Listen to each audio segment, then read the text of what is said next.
우리가 당연하게 생각하는 성공의 기준들, 실은 아이를 더 힘들게 만들고 있는 건 아닐까 생각을 해봐야 됩니다. 많은 부모님들이 놓치고 있는 진짜 중요한 성공 기준이 따로 있습니다. 지금부터 좀 그 얘기를 해보려고 합니다. 첫 번째 기준은 점수가 아니라 성장 속도가 진짜 실력이라는 겁니다. 이 아이를 평가할 때 현재 점수만 보는 부모가 대부분입니다. 하지만 진짜 봐야 할 건 다른 겁니다. 한 달 전과 비교해서 얼마나 빨리 늘고 있느냐라는 겁니다. 성장이 멈춘 아이는 언젠가 한계에 부딪히지만 계속 나아지는 아이는 결국 앞서 나가게 될 수 있다는 거죠. 점수 자체보다 성장하는 속도를 봐야 됩니다. 그게 진짜 아이의 실력을 보여주는 거고요. 자, 두 번째 기준은 남들보다 빨리가 아니라 자기 속도로 갈 수 있어야 성공이라는 겁니다. 아이마다 성장 속도가 다 달라요. 어떤 아이는 일찍 피어나고 어떤 아이는 늦게 피죠. 그런데 모든 아이를 같은 기준에 놓고 재려고 하니까 문제가 생기는 겁니다. 더 중요한 건 아이가 자기만의 속도로 꾸준히 나아가고 있느냐라는 것인데 남과 비교해서 빠르고 늦음을 따지기 이전에 어제의 나보다 나아지고 있는지를 먼저 봐야 되는 겁니다.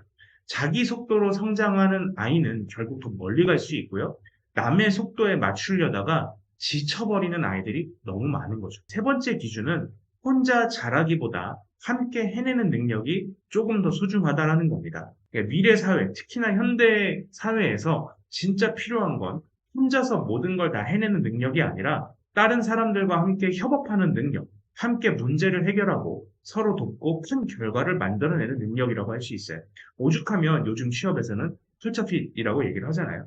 그러니까 친구가 힘들 때 도와주고 모르는 게 있을 때 부끄러워하지 않고 물어보는, 같이 공부할 때 서로 가르쳐주는 아이, 이런 아이가 나중에 어디서든지 환영을 받는다라는 거죠. 이런 것들은 사실 성적표에 나오지는 않지만 이런 능력이야말로 아이의 진짜 경쟁력이 됩니다. 네 번째는 완벽한 결과보다 실패에서 일어서는 힘, 우리가 달리 말해서 회복 탄력성이 중요하다는 겁니다. 그러니까 우리 애는 실패를 못 견뎌해요라고 걱정하는 부모님들이 많습니다. 그런데 정작 아이에게 실패할 기회를 주지 않는 경우가 더 많죠. 실패하지 않는 아이는 실패했을 때 어떻게 해야 하는지 모릅니다. 작은 좌절에도 크게 무너지고요. 자, 반면에 실패를 경험해 본 아이는 다시 일어서는 법을 배우는 거죠.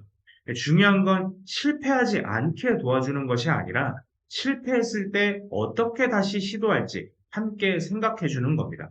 그런 경험이 쌓인 아이가 나중에 어떤 어려움이 와도 흔들리지 않는 거죠.